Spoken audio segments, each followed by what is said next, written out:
आज बहुत सुंदर सा एक उपाय है, बहुत सुंदर सा, शायद आपकी जिंदगी में सबके काम आए, सबके काम आए।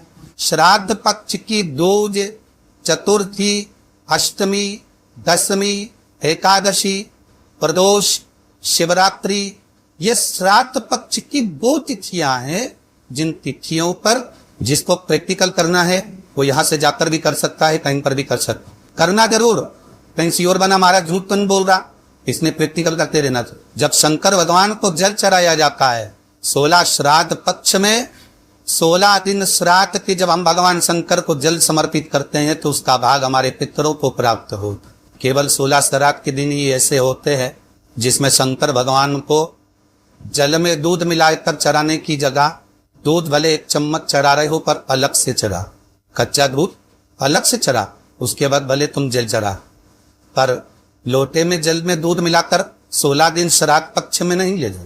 भले 1 चम्मच दूध लेकर जाओ, 1 कटोरी दूध लेकर जाओ, पर कच्चा दूध अलग से लेकर शंकर भगवान को अलग से चढ़ाओ। क्योंकि 16 दिन श्राद्ध पक्ष के जब भगवान शंकर को दूध और जल चढ़ाया जाता है वो हमारे पितरों के खाते में चला जाता, हमारे पितरों को उसका भाग मिलता। इसलिए शंकर भगवान को कच्चा दूध भी चढ़ाओ तो पानी में मिलाकर में एक अलग से 1 चम्मच ले जाओ, भले शिव जी को चढ़ा दो, भले छोटा सा कटोरी में लेके चढ़ा दो, जल ले गए चढ़ा दो, वो हमारे पूर्वजों को प्राप्त। ये तिथियां ऐसी तिथियां हैं जिन तिथियों पर अगर भूलवश भी श्राद्ध पक्ष की दूज, चतुर्थी, अष्टमी, दशमी, एकादशी, प्रदोष, शिवरात्रि, ये श्राद्ध पक्ष की वो तिथियां हैं जिन तिथियों पर अगर गौ माता को 1 चुल्लू पानी भी अगर पिला दिया जाता है तो हमारे पूर्वजों को तर्पण और तिलांजलि की जरूरत नहीं पड़ती, वो तर जा। अगर भूलवश भी अगर कोई गाय को पानी दे देता है, भूलवश भी हमारे घर में आए हुए किसी अतिथि को हम किसी को नहीं पहचानते, उस व्यक्ति को हमने अगर अपना पास में रखी हुई जल के पात्र में से भी अगर जल दे दिया होता है और उसने अपनी प्यास बुझा ली होती है, पर ये श्राद्ध पक्ष में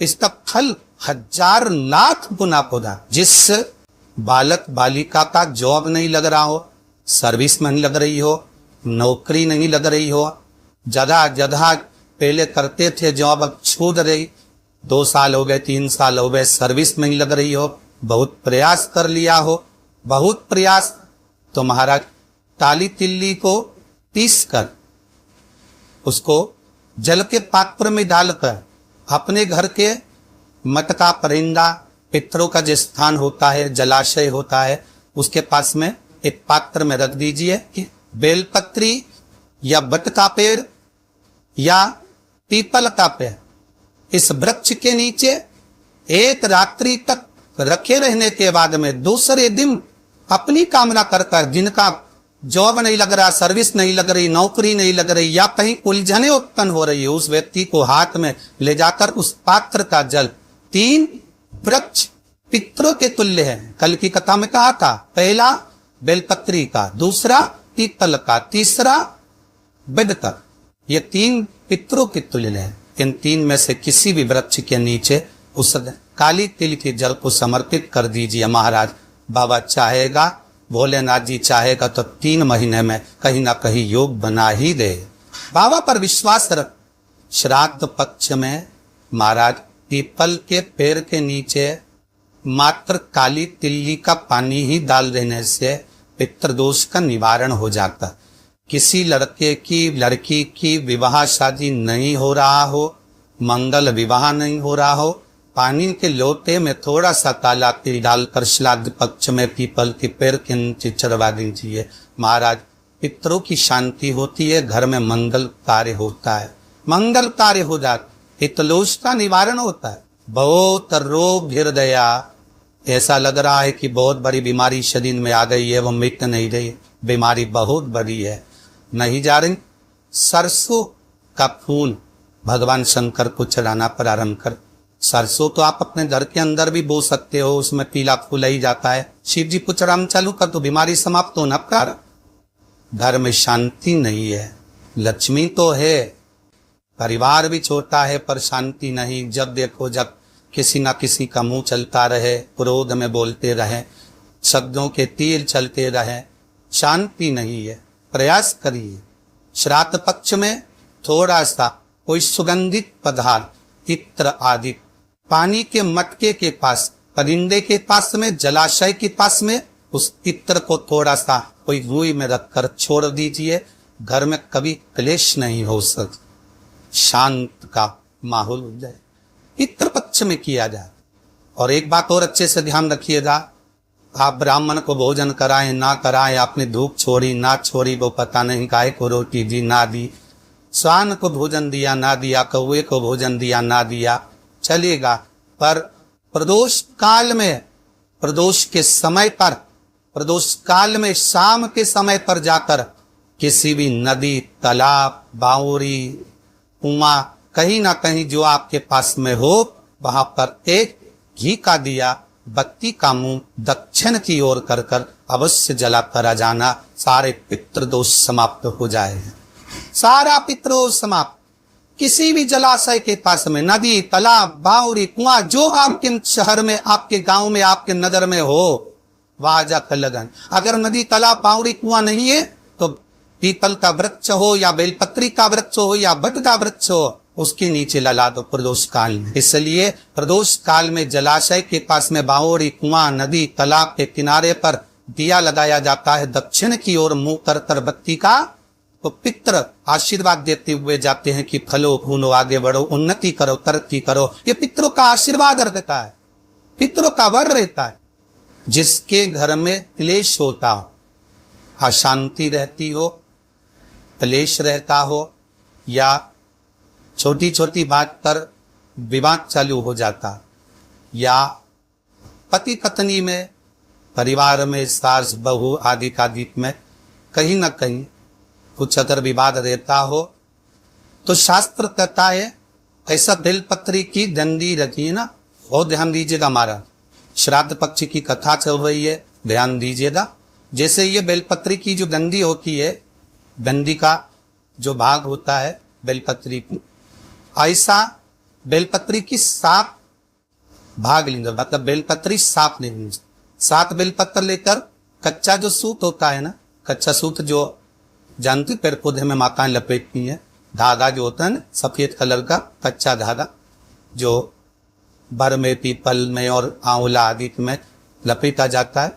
शंकर भगवान और माता पार्वती का स्मरण करकर नंदी के, जो नंदी होता है, नंदी के राइट भाग, नंदी का एक पांव ऊंचा होता है। आपने देखा होगा आगे का पांव ऊंचा होता है, बैठते समय नंदी का एक पांव ऊंचा, एक पांव नीचे क्यों रहता है? तो नंदी का जहां पांव ऊंचा है, उस ऊंचे पांव के पास में बैठना है।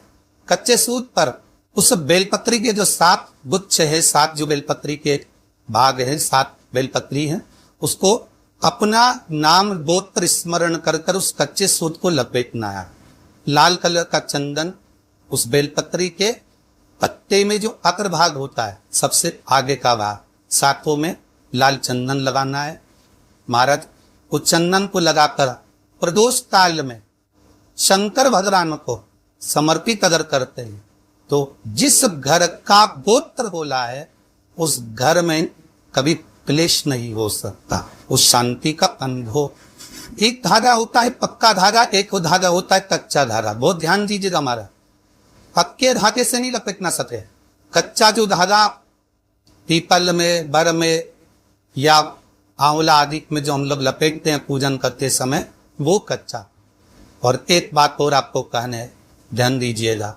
अगर मान लो किसी पति पत्नी का तलाक तक की नौबत हो गई और तलाक नहीं कराना है, आपस में वापिस प्रेम बढ़ जाए, छोरी वापिस घर में रहे, बेटा उसको रखे, बहू रहे, आपस में प्रेम बढ़े, वो भले मायके चली गई हो, वो भले लड़का छोड़कर चले गया हो, अकेली रह रही हो, चाहती है कि मैं पति के साथ रहना है, तलाक नहीं होना चाहिए, हम दोनों में प्रेम रहे, वो संभाले मेरे को भी और मैं भी आदर करूं, वो भी आदर करें।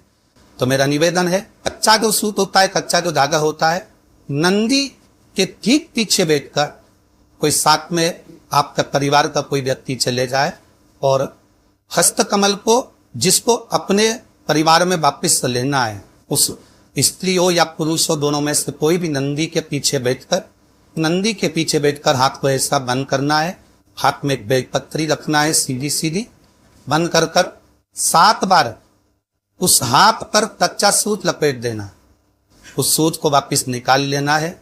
बेलपत्री के साथ में वो बेलपत्री को तो अपने पास में रखना। सबसे पहले माता पार्वती का जो हस्त कमल ऐसा होता है शिव मंदिर में, उस हस्त कमल में वो सूत जो आपके हाथ से निकला है उसमें डाल देना है, माँ जगत जननी से प्रार्थना कर कर।